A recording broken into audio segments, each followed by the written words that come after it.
Hey guys, got a video here for you today on the Epic 2, and what we're going to be doing in this video is stripping the rifle down completely. Now before we get into that, I do just very briefly want to mention that I will be attending the Northern Shooting Show, and that's in Harrogate at the end of next week. I'm going to be working on the Crawley Surplus Store stand all weekend, so if you're interested in coming up and saying hello, that's where I'll be. With that all said and done, we can get on with the Epic 2, and the first thing we need to do is drain all of the air out of the rifle. That's nice and simple to do. All we need to do is use a 2mm Allen key, insert it into this hole here, and loosen the bleed grub screw. Once you loosen it, air should start pouring out of the bottom of the rifle, and you just need to leave it until it fully degasses. Now, I've already done that just to save us a little bit of time. So the next thing we can do is isolate the block. To start off with, I'm going to be removing the bottom rail by using a 3mm Allen key to remove these two screws here. And then a 4mm Allen key to remove this one here. Next up, we can double check that our cylinder is empty by just turning our segment gauge on. And as you can see there, the gauge is reading 0, so we know it's safe to proceed. What we can do then is unscrew our gauge. And I'm going to be doing that just with an adjustable spanner.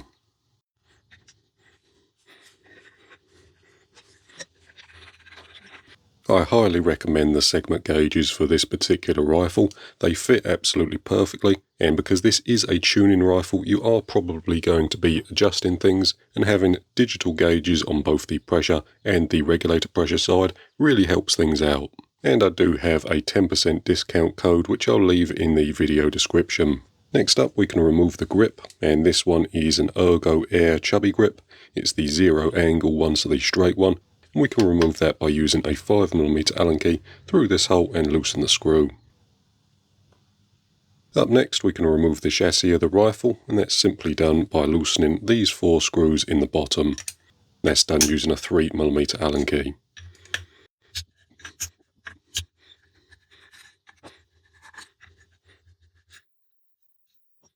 All these 4 bolts here are exactly the same length, so you don't have to worry about getting those mixed up.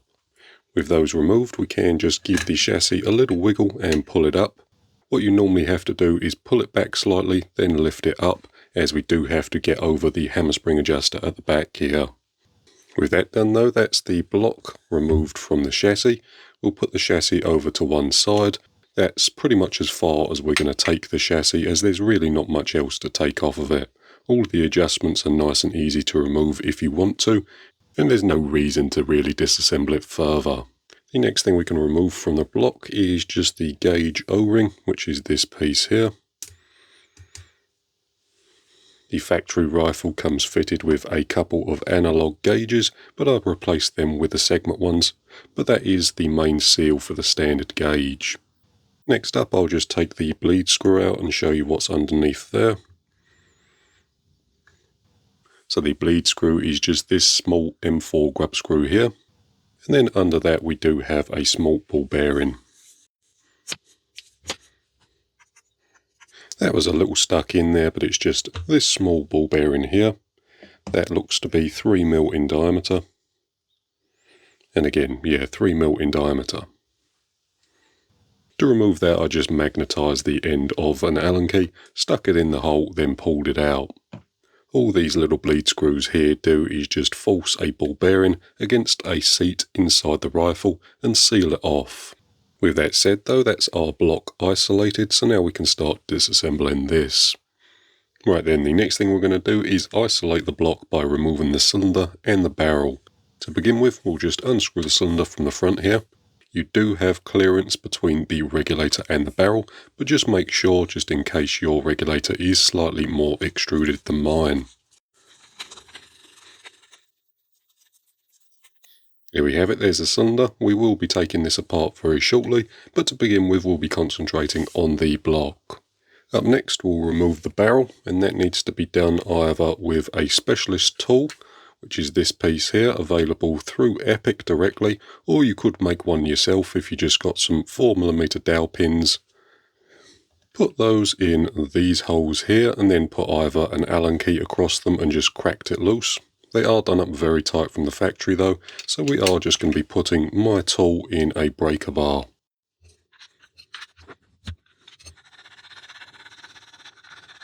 The barrel itself is a self-contained assembly, and obviously it is tensioned. We have a nut at this end, the barrel running through the middle, and this is our tensioning nut. But again, we'll be taking that apart very shortly. Right then, with that done, we can move on to the main block. Now, before we get started, I do very briefly want to mention that there are a couple of small springs and small ball bearings in the block, so just make sure that you keep a close eye out for them as you disassemble your rifle. The two to watch out for are for the safety and the hammer spring adjuster, so we have a ball bearing D10 on both of these pieces here. But I'll show you them as we get to them. The first thing we're going to remove, however, is the brass transfer port that's still present in the front of the rifle. We're going to do that by removing this screw here using a 5mm Allen key. With that out, the transfer port can just be nice and carefully pushed out the front of the block. And there are two O-rings in this piece here, so we have the transfer port O-ring, which is just that piece there, nice and simple. And then we do also have another one still in the block, so if we take a look in this hole here, you can just about see it.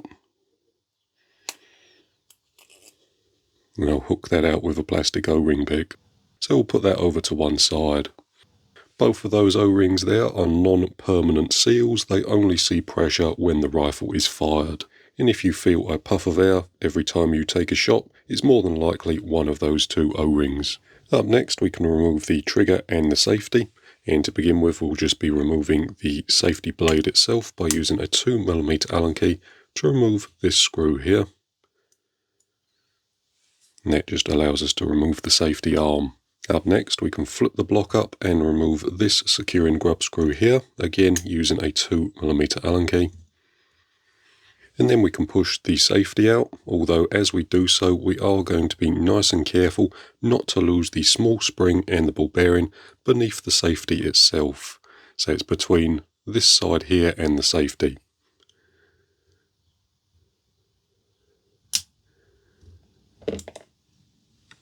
As you can see there is our ball bearing, and the spring itself is still in the hole.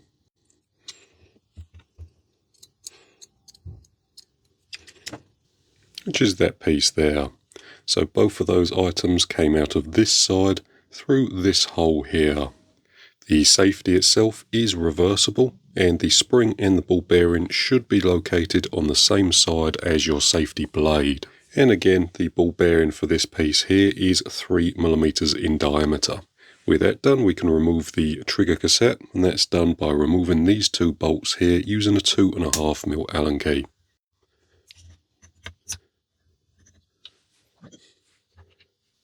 There we have our trigger cassette. You have to remove the safety first, as the safety goes through this hole here, and if you don't remove it, you can't remove the cassette. Up next, we'll start work on removing the internals, and to do that, we're going to need a nice long M3 bolt. Now, I got one of these included in with my rifle. I'm not quite sure if all rifles come with it, but this one certainly did. What we need to do is remove a couple of captive pins inside the pellet probe, and we're going to do that by threading the bolt into them, then pulling them out through this hole here.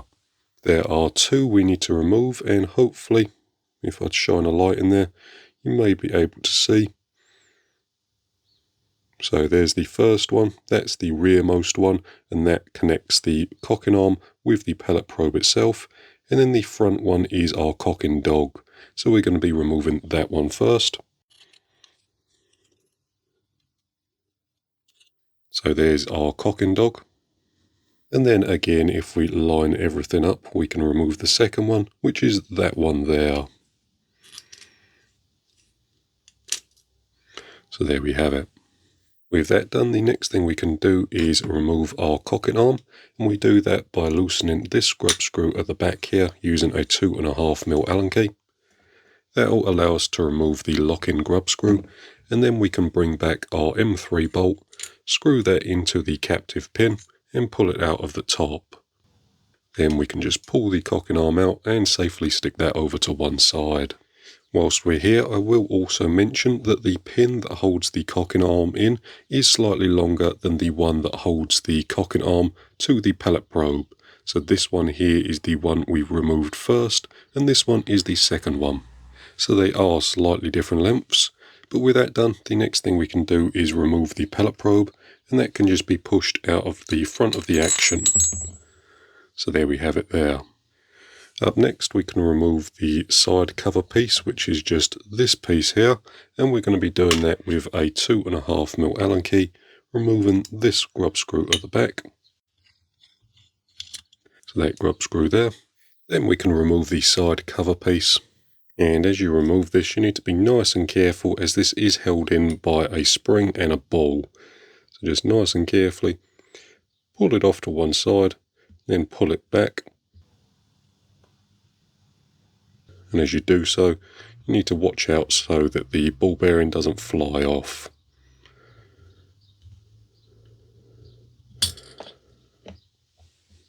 There it is there. And that ball bearing and that spring just come out of this hole in the back here. And that ball bearing there is a 4mm ball bearing. Up next, if we take a look in the rear of the action, you can see a spring in the back there. So we'll hook that out. A nice short one. Then we have a ball bearing beneath that, which again just can be tipped out, as you can see there. And this particular ball bearing here is 3.5mm in diameter. With that all done, that's the tricky part of the disassembly fully complete. There should be no more hidden springs or ball bearings inside the block, and it should be nice and easy to proceed. To begin with, we'll remove the hammer spring adjuster by just loosening this thing at the back. Again, as we said in our overview video, this is an SSG, so the hammer spring is captive between two moving parts, and that just eliminates any preload between the hammer and the valve. To remove the hammer from the back here, what we need to do is flip the block up. Hopefully you'll be able to see it, but there is a captive screw on the hammer itself, and that acts as the cocking dog for the hammer. We're going to be removing that using a 2.5mm Allen key, lining it up with the hole in the top here, and then loosening that.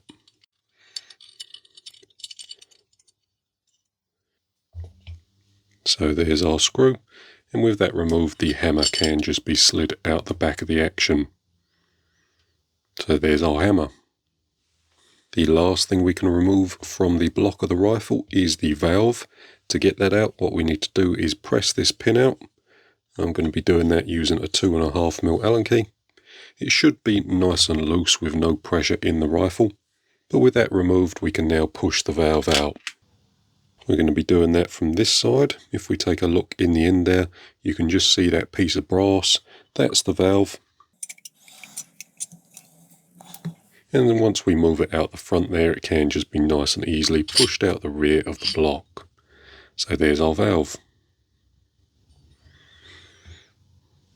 The block itself is fully disassembled, so we can stick that to one side and start work on the sub-assemblies. And the first part we'll disassemble is the valve itself. To begin with, we're going to be taking a measurement between the top edge of the valve and the bottom edge of the adjuster. So that's just between this edge here and this brass section here. And on this rifle, it's 1.77.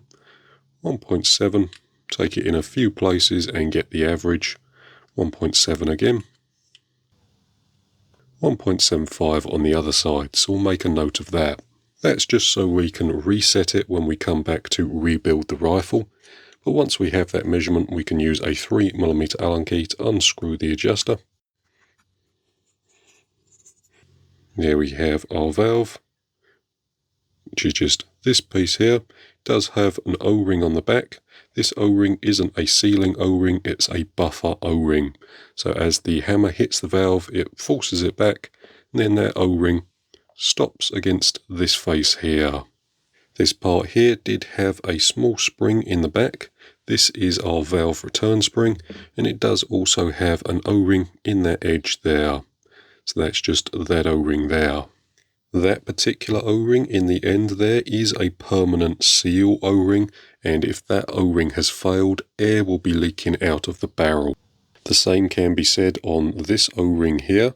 This O-ring is again a permanent seal, and if it has failed, air will be able to bypass the valve and come out of the barrel.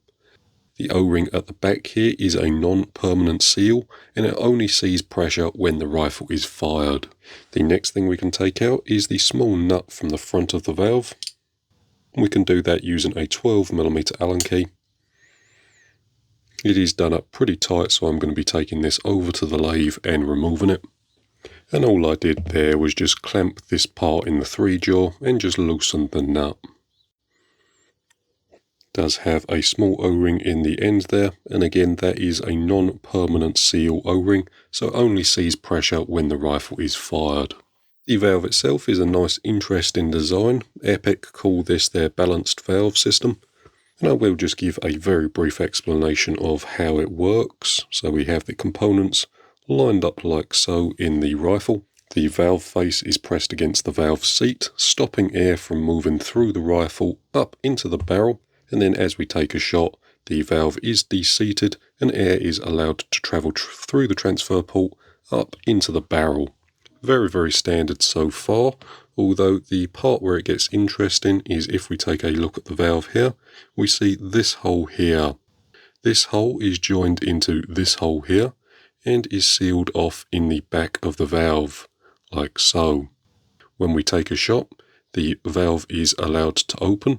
Air is able to rush through this system here, through this hole here, and then that forces the valve back closed again. That should make the valve action a lot snappier, as there is another closing force acting on the valve, and again that should help the consistency of the rifle. The other nice thing about this valve is because the back of the valve, this part here, is sealed off in this hole here, the actual total area of the back of the valve is reduced. This means that there's less closing force acting on the back of the valve, and therefore the valve should be easier to open. Right then, moving on to the barrel, and as we said earlier, the barrel is a self-contained unit, and it is tensioned, so the barrel is always being pulled apart. To disassemble this, what we're going to need is a 17mm spanner on this end, putting that in position like so. And then we can use our tool once more, get that hooked into the end. Then we can undo that using our breaker bar. It is pretty tight, so we are going to be needing to be nice and careful. But we can just undo it like so. So there we have our barrel along with our shroud. We can pull the nut out the end. And this piece here does act like a mini shroud. So when it's all built up, we do have a small amount of shroud there, and the air is able to travel back through this system here, through these small holes here, and out of these larger ones here. So the shroud itself is back vented. So this part here just screws on the front of the barrel like so. And then with our carbon fibre installed, the carbon fibre acts as our spreader. We tighten it against the carbon fibre and pull the barrel apart, tensioning it. The next thing we can remove is the end piece at the back here. This is in 2 parts, so we have this piece which just slides along the barrel. Then we have the captive nut, which is this piece here. This is done up really quite tight, so what I'm going to have to do is take the barrel over to the lathe, clamp it in the 3-jaw, then loosen this. But there we have it.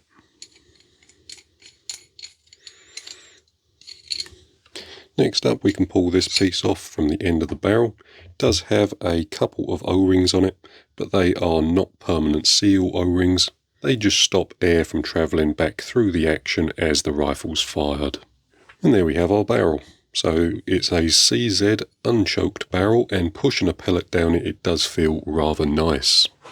If we take a standard JSB heavy, this is a 177 rifle, put that in the end there, and then rod that through.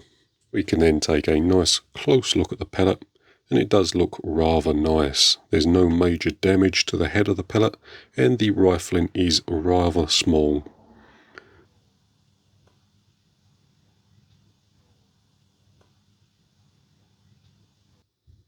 So there we go, just in case anyone was interested.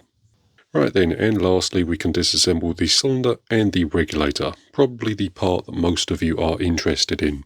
The first thing we're going to do is separate everything, and that's simply done by unscrewing all of the components. Right then, and that's all of the cylinder parts disconnected, so we have the two pieces there along with the regulator.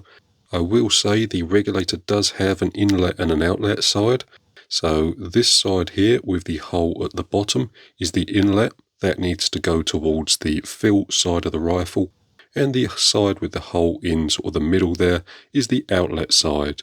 So air travels through this side, through the regulator, and then out of this side. Regulator chamber, air pressure chamber. So I'll put these two pieces to one side, and then we'll quickly disassemble this end first. So we have a one-way valve in the end there. Nice simple design, I quite like these.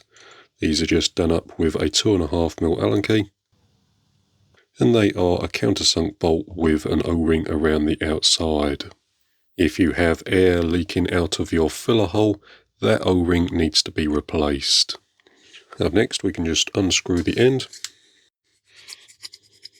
and then unscrew our gauge.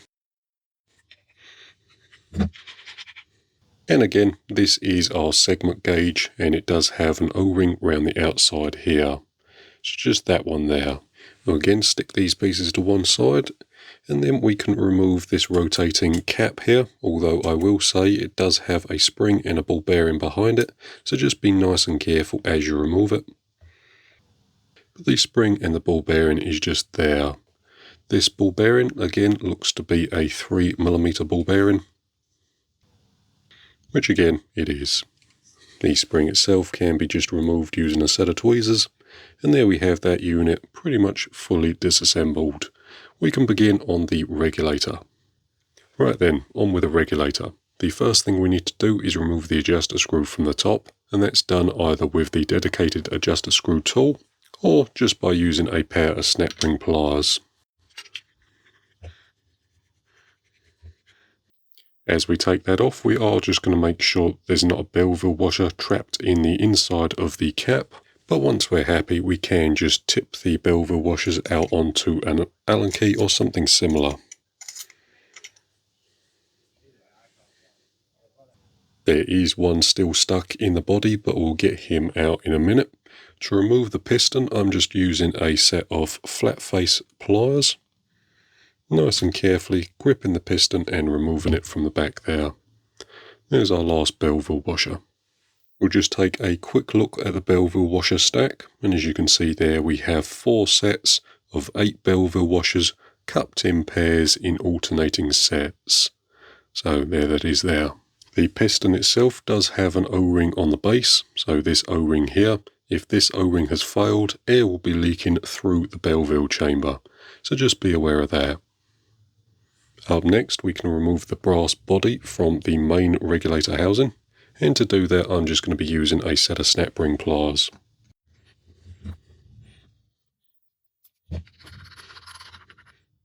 As you remove the brass body from the housing, just make sure that you don't lose any components.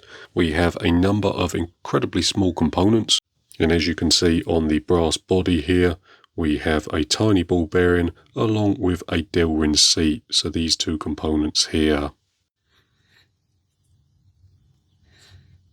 So I'll just get you a close-up look at those. I will briefly explain how this piece works when we all get it apart. But for now, I just don't want to lose any components. The next thing we can do is remove this O-ring from the outside here, just a nice big O-ring. That seals around this edge here. The next thing we can remove is the brass plunger along with the spring, and there are a couple of other components coming out. So in this little component stack here we have a small O-ring on the top. That's just that piece there. We also have a Delrin spacer, which is that piece there. We have a small cup and a spring, which is just those two pieces there, as well as a small micro mesh filter. But there we have it. That's the regulator fully disassembled and broken down into individual components.